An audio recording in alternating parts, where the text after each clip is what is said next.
You are listening to the Disney Dream Girls, an unofficial Disney theme parks podcast, and this is show number 273 for Sunday, the 11th of August, 2019. Where dreams begin. Well, hello and welcome. It's Michelle here, and I have with me two of my best Disney buddies, Kat and Lewis. Hello, my lovelies. Hey, Michelle, how you going? G'day, Michelle. I'm about to get caffeinated after we've spoken. Yay, caffeinated is good. As at recording, I literally landed a couple of hours ago. I got home an hour and a half ago. And because of time zones, etc., Kat and Lewis were very kind to agree to record after work. So I've decided not to go to bed until whatever. So I'm missing out on a night's sleep just so that we can get some up-to-date holiday review Disney chat with you guys in. That's dedication for you. It's amazing. It's totally fresh in my mind, hopefully. Yay. I've got a question though.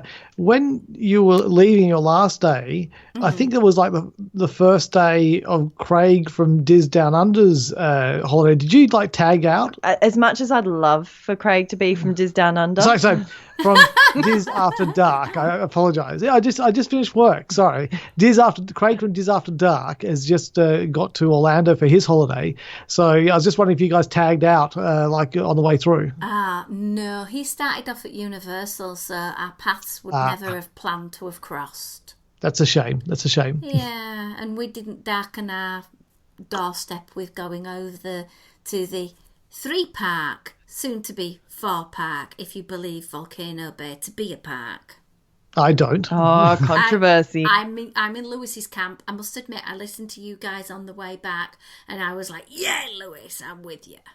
That's right. You got theme parks and you got water parks. It's like they're just it's a third. They've got 2 gates. They're getting a third gate there, and they've got a water park. But no, yeah, it's just silly.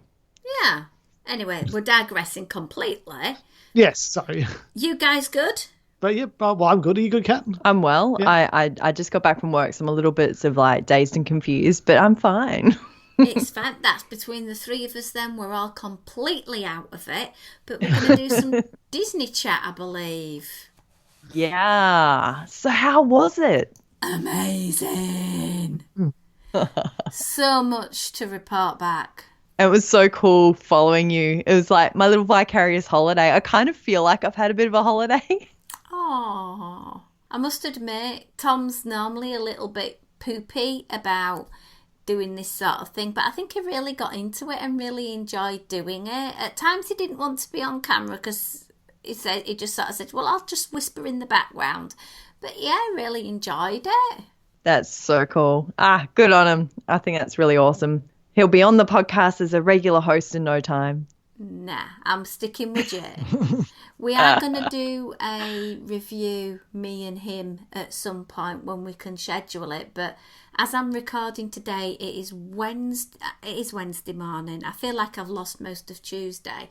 So this will be out Sunday. I will have actually, on Saturday, gone off for 2 weeks with the Army Cadet Force to our camp. Quite the jet setter these days, aren't you? Going all over the world.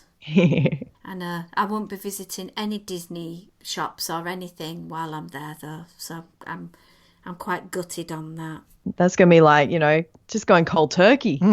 Oh, don't worry. I'm taking Disney duvets. I'm taking Disney clothing and as many opportunities as possible. When I'm not in my cadet uniform, I will be in Disney attire. Brilliant. It wouldn't be you without it. Absolutely. Well, if we remember back to the end of June, you guys set me a lot of challenges. So many and so long ago. And yet it's really not that long ago. It just seems like so much has happened. I know, but it feels like I didn't really do a very good job on them. How come? Because I totally forgot them. So I will hold my hands up to that. And I sort of remembered after we visited Animal Kingdom for the last day, Kat and Lewis wanted me to go try a rum blossom.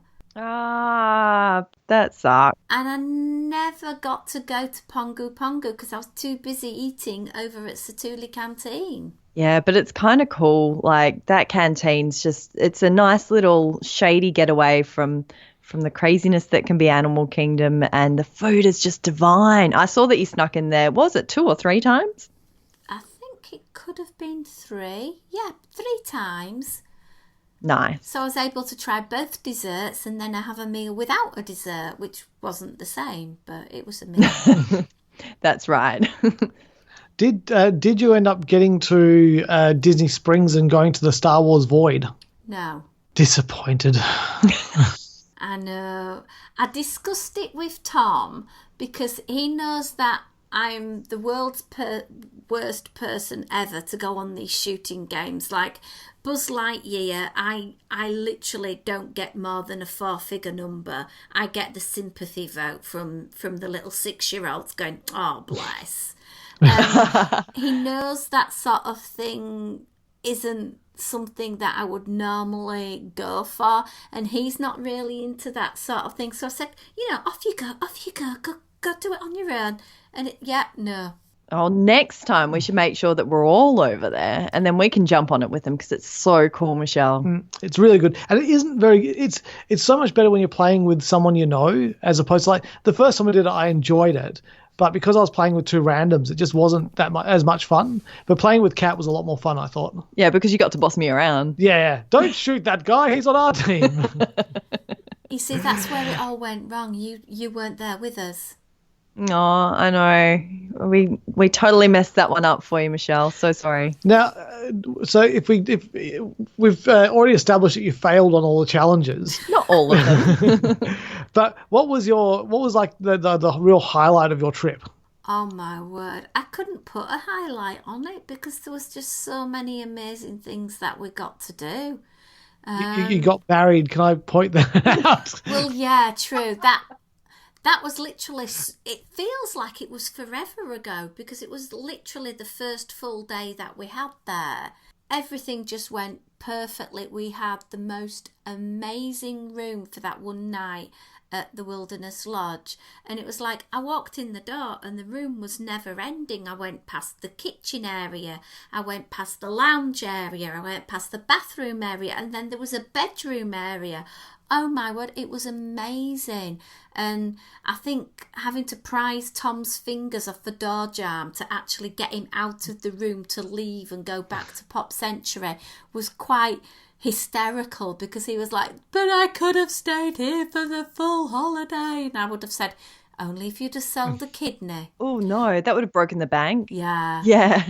How did Tom find the staying at Pop Century? I think that's one I will ask him to report back on and have his viewpoint, because we've had very heated debates on journeys back to the car, going back to Pop Century on different evenings, because we had 1 or 2 sort of hiccups at Pop, but on the whole I felt it was a clean, tidy, comfortable base.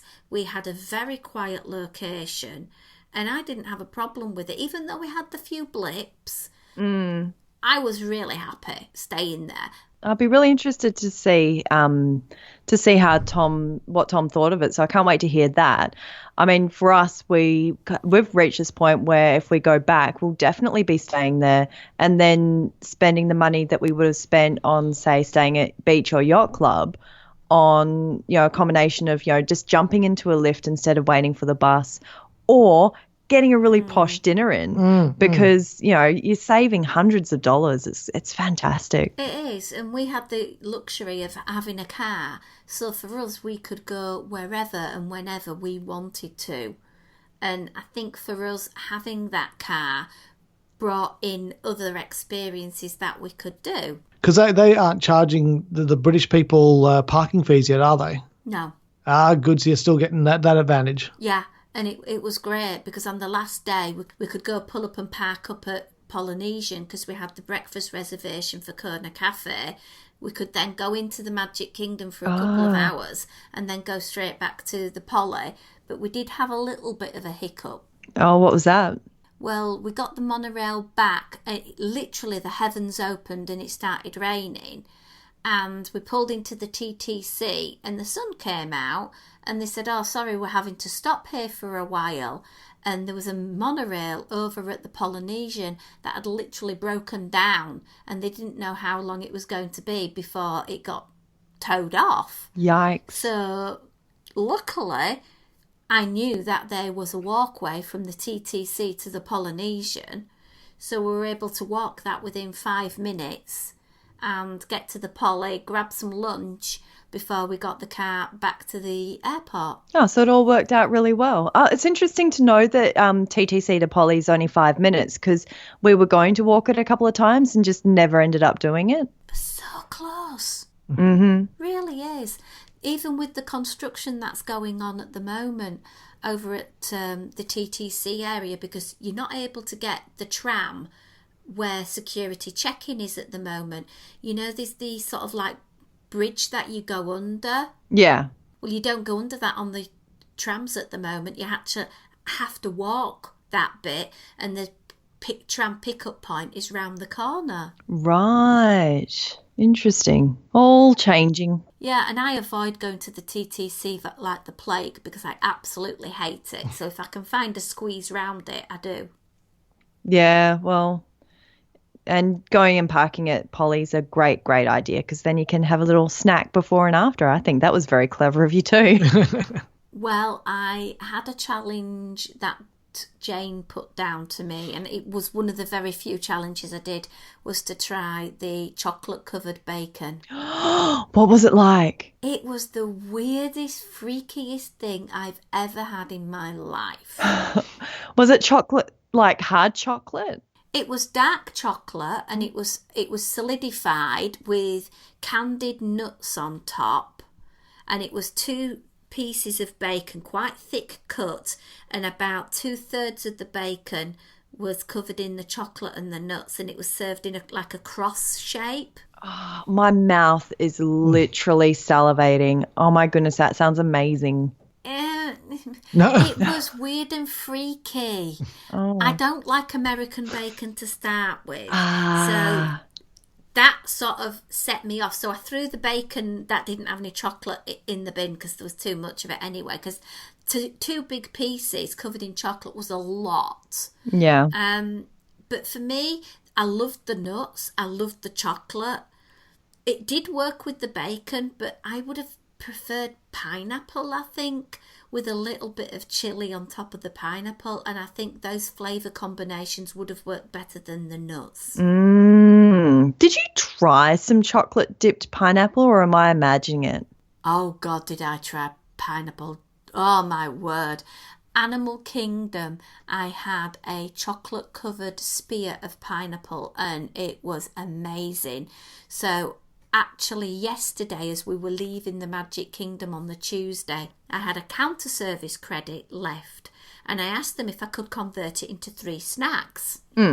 And one of the snacks I bought was a pineapple covered in chocolate, and I ate it on the plane, and it was amazing. That sounds fantastic. What a way to fly away. I know. I had a Mickey cookie and I had my chocolate covered pineapple, and it was brilliant. Oh man, it's like, you know that I haven't eaten for like hours at this point. I'm just like nom nom nom, I need all these things.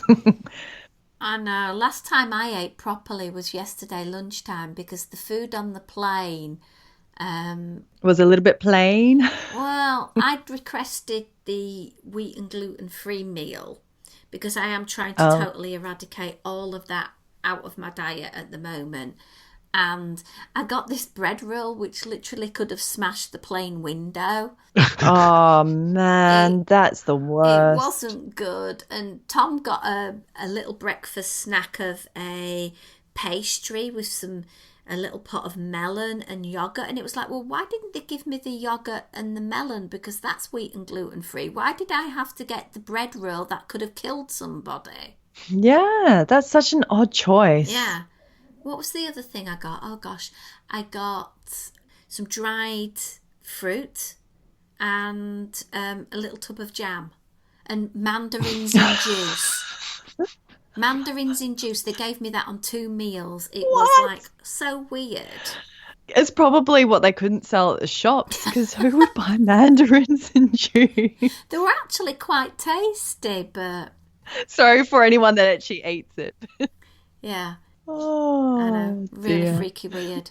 So while we're on the topic of food, I thought because we'd both done the food tour, I thought we could go through a little bit about our experiences because I know you touched on it, but I thought, well, maybe together we can sort of give people a real sense for it because I've had so many people asking me, do you recommend it? Do you recommend it? And it's a really difficult call for me to say whether I would or wouldn't. So I thought, well, if we give out the facts and then people Yeah. might be able to make their own decision if it sounds like something they'd like to do. I think that's a good way to look at these things because, while, some people might really enjoy it, if, you hear, oh, they serve this or they serve that, and actually no, there was no food that they served that I particularly would eat, then someone else might make the decision, nah, it's not for me. Absolutely. You did your tour back in May? Yeah, it was, I believe, on my birthday, wasn't it, Lou? I think so. Yeah, so it was like, happy birthday to me, I'm going to go eat food. And you check in at Tony's Town Square restaurant, and our check-in time was 8:45. Which is the same time that we had to check in as well. Now, did you have Frank as your admin man? No, we had, I'm going to look up names in a moment. Okay, so we had Gabby and Annie did the tour, and then we had Glenn, who was like the head admin man. I think he might have been management because it was the first day of trialing the new headsets, or what they call them, whisper units. Whisper units, yeah. Casey was, we're right near Casey's corner, and I couldn't remember that this guy's name was Casey. Casey was our admin man, so we had someone different. Oh, well, we had Frank, and then Emma and Mark were the guides. Mark was the person that was the driver behind them actually having the food tour. So he was a great person to have on the tour because he was sort of saying why he was so passionate about everything. And it started off with them taking us into the restaurant, and we had the large as your head Mickey cinnamon roll. Yeah, and you know the rule, like if it's that big, you're supposed to share it. Instead, I just ate the ears. We should have brought a bag with us and like Tupperware to take the leftovers with, because I suppose that was the only thing that we really had left over. Everything else we ate. That's true. Yeah. But how delicious is that cinnamon roll, regardless of size? The taste of it, it was just so, spot on. It was delicious, and I don't normally like cinnamon rolls, but it was so good. And then we got a coffee. They had smart water, so we got a couple of smart waters each because it was free water, so we wanted to make sure we got the maximum value. We both had a coffee, and they was telling us some interesting information about the restaurant itself. And a little bit about the history, that it originally was sponsored by a guy called Oscar Mayer, or his company, and I've no idea who this guy is, so I had to research it. And basically his company, Is he the wiener guy? yeah, it's the hot dog guy. You've heard of Oscar Mayer wieners before? No, Yeah. I haven't. Really? Oh, okay. I thought it was one of those American pop culture things everyone knew. Not me. I must have been hiding somewhere, and they sponsored it up to 1981. Then it was sponsored by the Hormel Company, who are seemingly, again, no idea who they are, but they told us that for 8 years this company sponsored the restaurant. They are a food company in the Fortune 500, and they sponsored up to 1989, and then the restaurant got refurbed and came about with the angle of being the restaurant linked to Lady and the Tramp. Which was so sweet when we found that out. The couple that we were sat with on our tour, they had strong ties with it because they'd actually been coming to Walt Disney World for as long as it had been open. And I think did they honeymoon there, or was it when in their first year of marriage or something like that they first went there? I can't remember. One of the two. Yeah, one of the two. But they've been visiting together for that long, and that restaurant held a special place in their hearts. Oh, I've never eaten there because the food on the menu just doesn't appeal. No, I mean, I've never sought to eat there either, but it was kind of neat sitting in there in that kind of setting, okay, you're eating a cinnamon scroll, but just really just taking a good look around. So yeah, they took us backstage and they explained that the Magic Kingdom has 3 parking sort of loading areas for food trucks coming in, and the first one was there behind Tony's restaurant, and there was like backstage bistro for the cast. There's like a 2-tier kitchen over there, and they walked us down this alleyway, which we'd actually walked down together last year because it's the alleyway they use for the Halloween party. Yeah, I know. And it was kind of weird walking down it in this setting because it just looked completely different. Lots of cast members bobbing around and people taking food on, those little pull-along carts and things. They did explain that occasionally they have to go down that alleyway, but a lot of it's done underneath in the utilidors. Yeah, the utilidors. I really want to go in them one day. Oh, you've not done the backstage magic tour then? The keys to the kingdom? No, not yet. It's on the list. Oh, okay. That's a kind of interesting one for you guys to definitely do. One day. We eventually came back on stage and we walked up Main Street and we went into Casey's. Oh, cool. And I'm guessing on your tour as well, Casey's wouldn't have been open yet? It wasn't, no, and it formerly was Coke Corner, which it is in Disneyland still, and he told us the fact that Coke is the official drink of 10 out of the 11 Disney theme parks. Which one is it not an official drink for? Tokyo. Shanghai. Oh, is it Shanghai, is it? Shanghai only serves Pepsi. Oh, right, okay. I can't even remember having any Coke or Pepsi in Shanghai. I was enamored by their beer. Much better choice. It was interesting though. We went to go and have a look in the final preparation kitchen, I'm calling it, because they don't do a lot of the cooking of ingredients from raw because a lot of it's brought in from another kitchen. But my oh my, that little kitchen area was tiny. Oh, and the day that we went in there, it was just wall-to-wall buns just being prepped for lunchtime. It was incredible. And you think about, I can't remember the exact figures that they gave us, but the amount of food that's pushed out of that kitchen. And I know that it's not all cooked in that particular area, that they've got a secondary area where they do the primary food prep. But I think that what they push out of that area in like such a coordinated way, it's just incredible. Did they explain to you guys about the hot diggity dog? No. Ooh, so this is probably maybe one of our questions that we brought forth. But each month they have a hot diggity dog, and the current one for August is a fried pickle hot diggity dog, and each month is a new one. And then in December, they do the 12 days of hot diggity dogs, where you can go and visit on a different day in December and have a different one of those dogs that have been featured throughout the year. I do remember the 12 days of dogs. Yeah, right. And I'd love to go back in December, one for the Christmas decorations, but two for that. That sounds amazing. Some of the ones that Annie was telling us about when we did our tour, I was just like, really? That sounds amazing. I kind of need it now. Yeah, and they were explaining that the communication that they have to ensure that they have a right amount of product in that small kitchen is based on the data that they've collected through years of operation about when it's going to be busy, how much food it needs at a certain point, and the food is shipped through the utilitors from the larger kitchen by Tony's up to that small final kitchen area to make sure that it is ready for the guests that are coming in and ordering, because it's such a busy kitchen. Yeah, well, it's great that they can access that data, and obviously that contributes to how they can get out all those hot dogs. It's crazy. And then we went into Adventureland. There wasn't anything for us to try at Casey's. No, neither for us. And I was actually hankering for a hot dog at that stage. I must admit, because the next food tastings, literally, you'd finish one and then something else came, because we walked into Adventureland and they pointed out the little access doorway for Club 33. Mm-hmm. And they were telling us a little bit. Well, I asked about Club 33, and he basically said the only one that's not open is the one at Disney Animal Kingdom.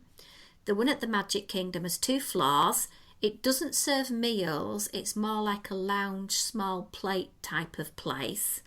And the food comes from the Skipper's Canteen kitchen, which also serves Liberty Tree Tavern. Yeah, that was fascinating that they actually double up on what the kitchens do, and that some of the food carts also get some of their prep done in those kitchens as well. Yeah, and they explained some of the theming in the Skipper's Canteen before we actually went through the kitchen, and they were telling us about the first floor above. You can see these 3 doors, and they're nice little nods to people important to that part of the park, i.e. Mark Davis, Harper Goff and Bill Davies. Ah, and did you get the backstory of the Explorers Club and Victoria?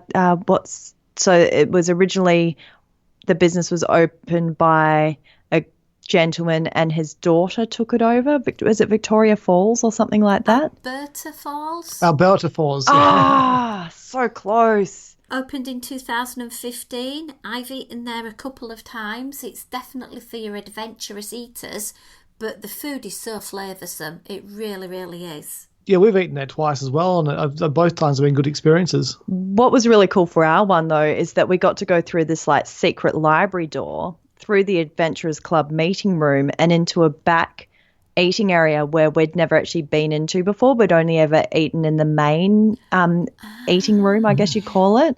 So going through that little library and seeing all the little nooks and crannies, and because we've had so much exposure to the Explorers Club in that we've done Harry Hightower, which is in Tokyo Disney Sea for the Tower. Is it called Tower of Terror there? Yeah. I always get confused because we've got something similar in Australia and it's not similar to that attraction at all.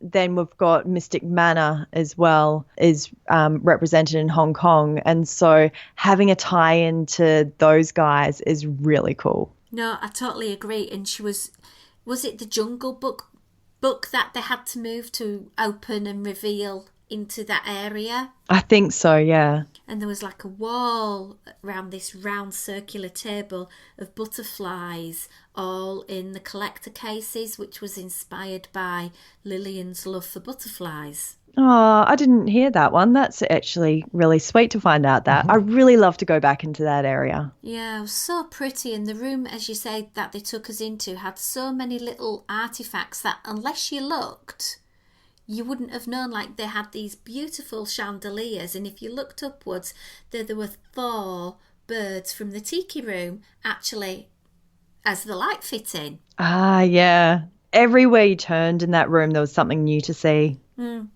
They brought out a chef called, I believe it was Alfredo, and he talked to us at length about the dish that they'd prepared for us, but also his history in the Walt Disney Company, where he'd worked. We were able to ask him questions, and we had a pork dish with some rice, and it was a appetizer size meal, but it was so good. Yours varied from ours. So we had the pork chapata. I think you had that as well, and like a vegetable curry with a little bit of naan bread and rice. Did you have that as well? Yeah, that sounds exactly what we had. Yeah, I was just going off what your pictures had.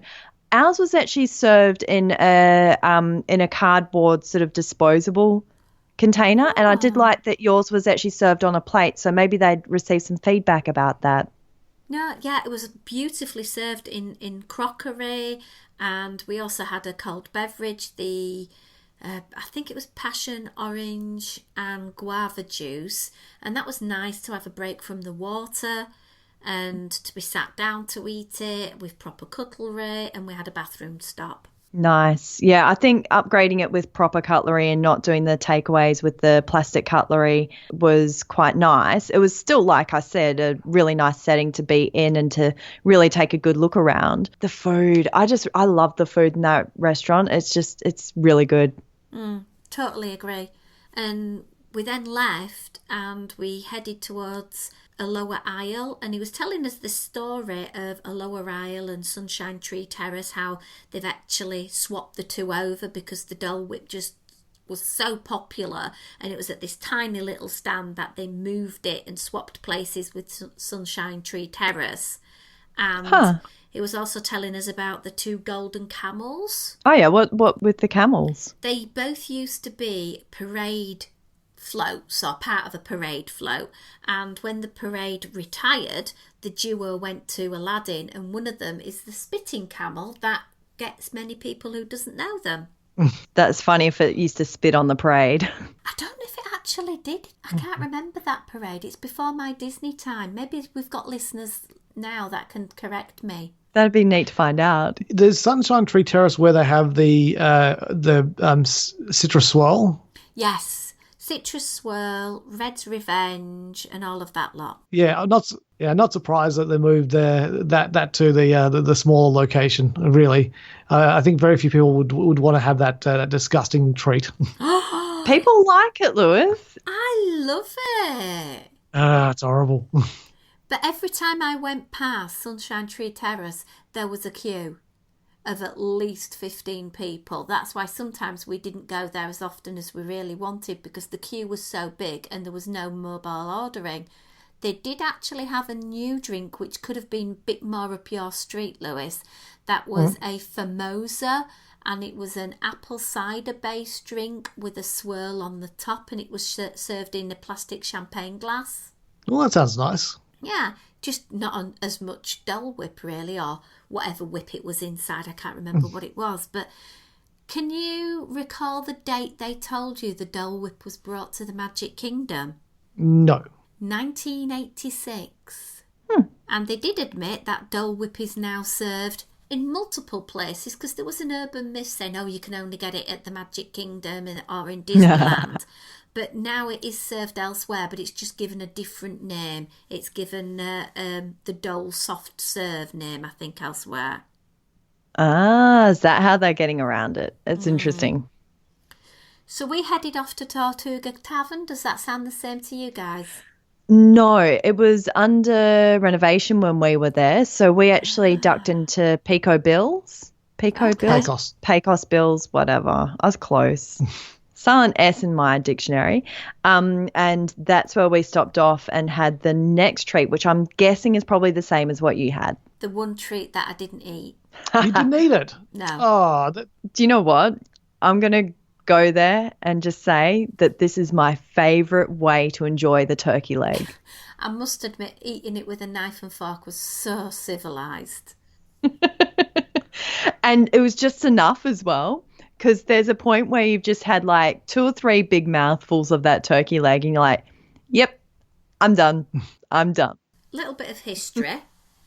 Yeah. He was telling us that it was a special breed of turkey that they have to enable them to have the size of turkey leg that they want. It's prepared in a salt brine and then smoked.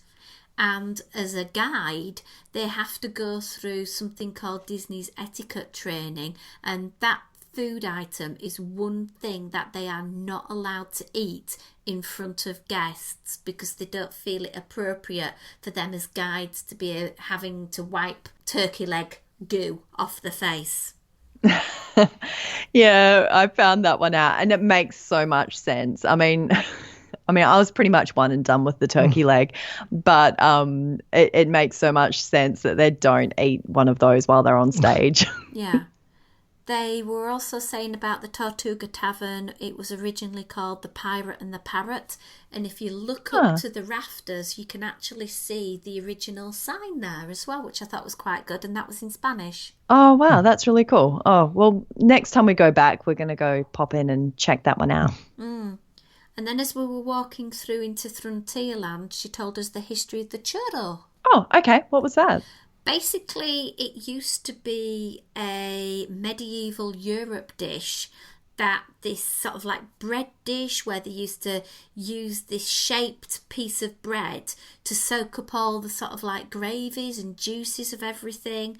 And when the French went over to try and colonise Mexico, they took this idea with them, and the Mexican cuisines sort of incorporated it to their own and added the sugary, cinnamony treat element to it. Oh, nicely done. Well, I'm grateful that they decided to change that treat because, that cinnamon sugar sounds a lot more appealing than gravy. Yeah.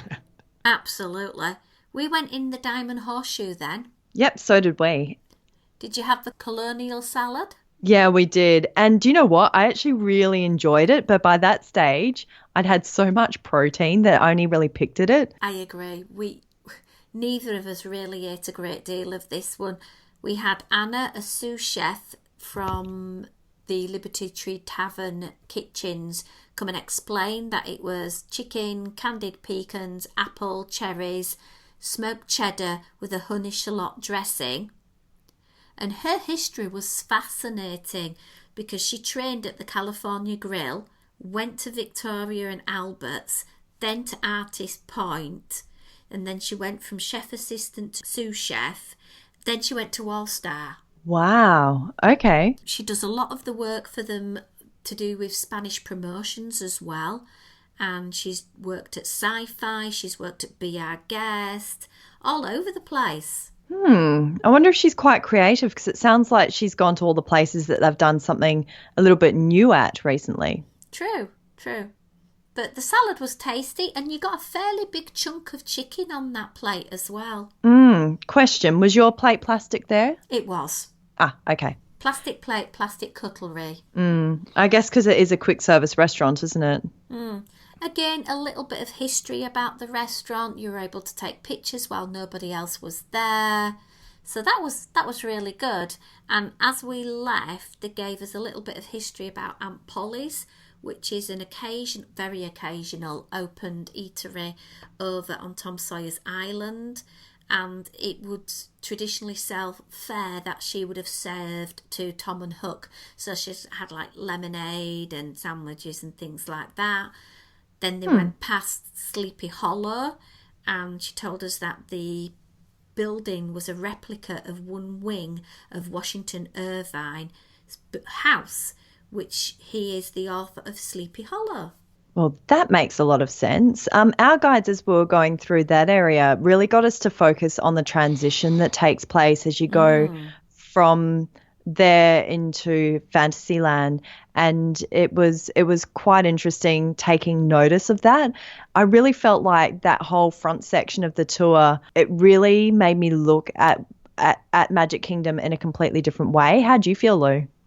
I just thought it was interesting to get a bit more history about the place, and there were some places we'd just never been in before as well. So going on the tour, it does expand your horizons a little bit, which is good. No, I totally agree, because they spoke quite a lot about Columbia Harbour House, even though we didn't go in it. We've never been in that one, so that's another one we've got to put on the list to go into next time. Apparently they do a good lobster roll there. Yeah, it's a place I don't eat at purely because Tom has got a shellfish allergy. So he doesn't like a fuss being made either, so it's a place we avoid. One of their signature dishes is the tuna salad, and it's served on bread, and the bread is actually brought in as dough all the way from Canada and baked in the Magic Kingdom. That's so cool. That was quite interesting.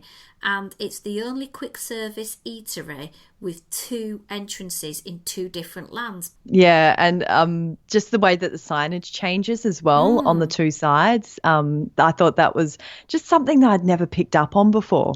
Another thing that quirks me about that restaurant is it has bathrooms, but the bathrooms are on the Fantasyland side because obviously historically in the Liberty Square period of time, they wouldn't have had bathrooms inside. I like that. It's a nice little attention to detail. It is. And then did you get some backstage trash talk? A backstage trash talk? We went backstage. Oh, we went through the catwalk? Yeah, going round the back of Be Our Guest restaurant. You didn't get trash talk. Oh, about the recycling and everything. Yes. Oh my God. Do you know what I really liked is seeing all the buses back there with the hi ho, hi ho. I'm just like going, like, I thought it was hilarious. And then I thought about the poor workers that's how they got from their cars to work each day. I'm just like, they must hate that. Like, I thought it was quite novel, but they're just like, yeah, hi ho, it's off to work we go, ha, ha, ha. I found it interesting finding about their involvement with two enterprises. The first one being the Second Harvest Food Bank. That food that hadn't been served but had been prepared is sent over to this food bank to help those in the Florida area, particularly children that are not having a meal a day away from the school. So that was interesting to find out about that. And then Harvest Fuels, where they recycle the cooking oils so that the vehicles, the buses, are running on 50% of this processed oil. Which is incredible. And I think that it's a good good way for them to get use out of that used cooking oil. So I think that's great. And some of the initiatives that Disney and a lot of other companies are starting to do with leftover food are just absolutely fantastic, because that's one of the reasons I struggle with the turkey leg. I hate waste. I hate the idea that I'm wasting something on a number of levels, but the fact that it goes to help out people in need, I think, is really important. Yeah. Came back out, and we came out by the side of Pinocchio's village house, and we got to try a little bit of the grey stuff. A little bit of the grey stuff. The grey stuff on its own, I think, is a lovely treat in a very small amount. Yeah. Did anyone put some interesting guesses as to what's in the grey stuff? No, they just said they couldn't find out what was actually in it for the allergy information. It is a base of cookies and cream, though, isn't it? Yeah, my understanding is that it involves probably cream cheese and Oreos, but there's probably some mystery product in there as well. Like some grey food dye. Yeah, probably something like that. But you probably end up with a fairly grey consistency from the cookies and the and the cream cheese as well. We then started walking through past Journey of a Little Mermaid, and they pointed out the Mermaid Donut. That's for sale on the right-hand side, opposite the attraction. We were going to go back and get that, Lou, and we didn't. The reason they pointed it out, and at this point it became very, very obvious about the way Disney is moving with regards to its food, because they were saying social media is a big driver for them, particularly Facebook, that food not only has to taste good, it has to look good. And they pointed out this donut, saying, you know, it's got to have the taste of the donut, but it's also got to look amazing, because people are photographing food and it's encouraging other people to go and try the food.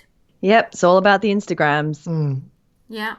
And then we went into Tomorrowland, and we went into Cosmic Rays Starlight Cafe. How cool is that joint? The kitchen, we went in the kitchen there, and it was huge. Just massive, and especially when you put it in contrast to like Casey's Corner or even to Skipper Canteen. Yeah. I must admit, though, when it used to have the 3 different bays, we loved it, because one of the bays did roast chicken, and you could get it with mashed potato and green beans, and it was amazing. That sounds really good. Yeah. I hope your mum's made chicken for dinner. Oh, I'm so hungry. Yeah, so am I. And so I'm looking forward to. Fortunately, after this, we're going to go have dinner with Mum, so that's great, and Dad. Oh. They were talking about efficiency at this restaurant. Did they do the same with you guys? No, I don't think they did. When you were in the kitchen, or? When they were in the kitchen, yeah, they were saying that this particular restaurant is the number 3 most efficient restaurant kitchen in the world. That's incredible. The first is McDonald's in Moscow. Of course. Yeah. The second one is Pizzafari. But when you rank those 3 out of which one is the busiest, which is Cosmic Rays, then Cosmic Rays, by footfall and orders actually processed, it would be Cosmic Rays that is the busiest and most efficient. That's a great little title. Seeing the kitchen area, they have 11 dedicated fryers for chicken. 11. 6 for fries. Wow. And then they have additional ones for allergies. So if you have, like a shellfish allergy, and they maybe have a fryer for some deep fried prawns or whatever, they'd have a separate one for you. Or you can't have gluten, so you've got to have a different fryer for your fries. Okay. And then they started telling us about their AVAC system in the kitchen and how it moves the waste out of the kitchen area at 55 miles an hour. Wow. That's fast. No, really interesting, really interesting. But this was a low light, even lower than the turkey leg for us, and it was the plant-based sloppy Joe. Isn't it just awful? It is the worst thing I've ever tasted in my life. It's cold. It was the worst texture I've ever had. And I was kind of nibbling at it, and I was just like, oh, so, do you guys have like an ingredient list of what goes into this not meat product? And when the cast member started going through it, she was like, oh yeah, so it's got, chickpeas and this and that, like things that you recognize. And she's like, and then just a whole bunch of numbers. And I was just like, yeah, I'm done. That's me done. Our serving wasn't vegan, but they can make it vegan. It's nice that if you follow that particular dietary style of living, that there are offers for you that you can go and try. But it's not something that I didn't even eat the sample. It wasn't great. It was a challenge. Oh, so you didn't try it at all? I had a tiny bit. Yeah, I tried a tiny little corner of it, and it wasn't my thing on a number of levels, but mostly the flavor of the meat, the texture, of the meat was just not for me. No. Did you hear about the food guides that they've put out for people who are plant-based? Yes, I've brought some back. So if any of our listeners now are wanting to know where they can get plant-based diets, get in touch. I'll send one out to you, or I'll put a picture on the show notes as well. Good idea. It was quite extensive. I was very impressed. Yeah, quite a lot of things that you can acquire. We stayed there for quite a while. They gave us some water, and then we walked out via the Purple Wall. They mentioned again about Instagram and how people are photographing food, and again really getting across the idea that Disney's really putting effort into the food. And then they said we were going to try a top secret food item that we could not photograph at all, and they would want us to fill in a survey afterwards about this top secret food item. Do you think that they think that people who do the tour don't talk to each other? Do they think that we're a bit stupid and a bit simple? For crying out loud. I tried it thinking that, they were actually doing some sort of a test kitchen thing. But, yeah, obviously not. Was yours served with noodles? Yes. And was it perhaps a spring roll? Yes.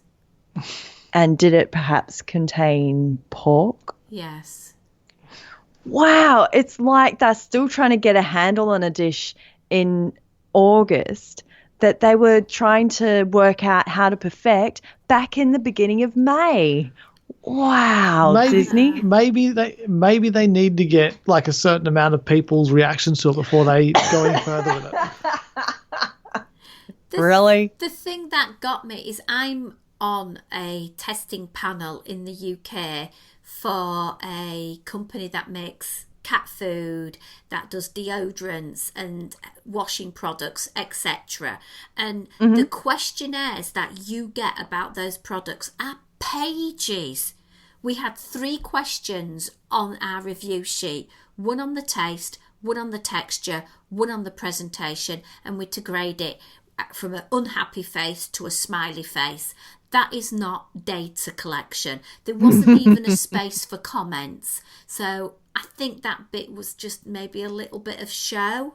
Yeah, I think so. I think it was to make people feel foodie and special. So summing all of that up, if we count through the food options that we sampled, so we've got the cinnamon roll was the first one. Then we've got the Skipper's Canteen. Then we've got the turkey leg. I've got Dole Then Whip. we've got the Dole Whip. We've got the Oh, salad. you did the other way around.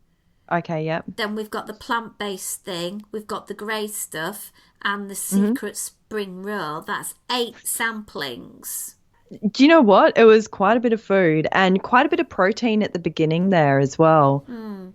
So if you sort of say 7 of those would have been roughly, I think, about a $4 serving.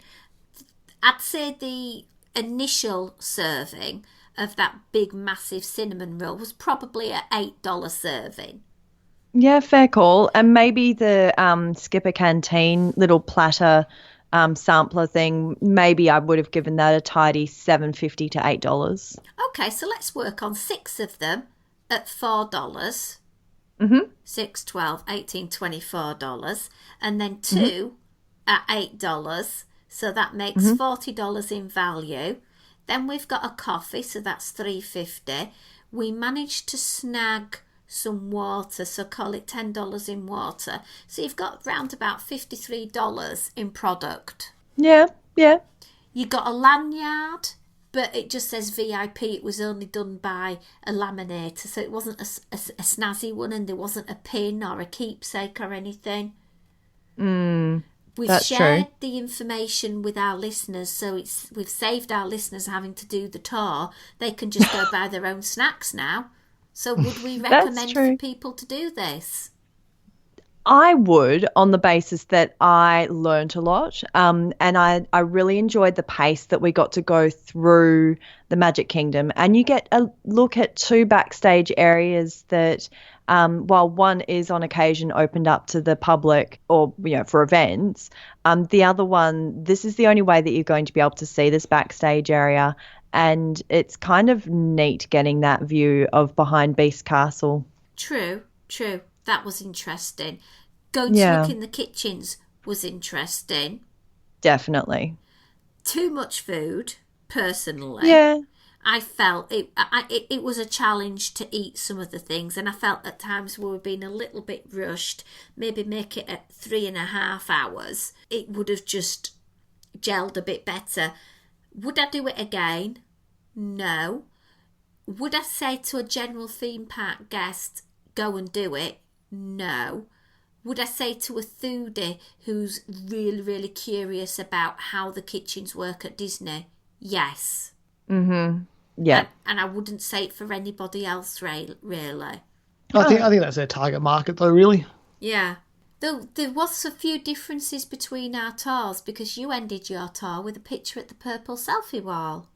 Yeah, and that was really fun. And because our 2 cast members who were leading the tour were both through the college program, they were heaps of fun. I think that they might have been at the stage of wrapping up that portion of the program, so they really enjoyed themselves doing that, and really went out of their way to make that a fun experience.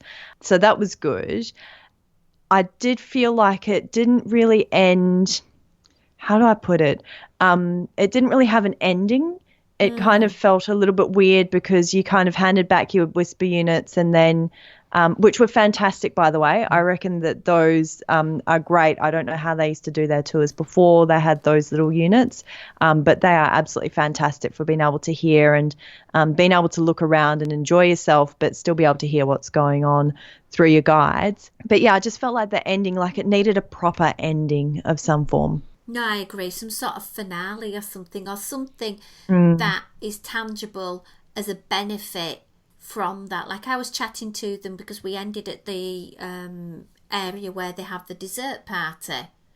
So, yep. And I was talking to them at length about my idea with regards to the dessert party, that now alcohol is included.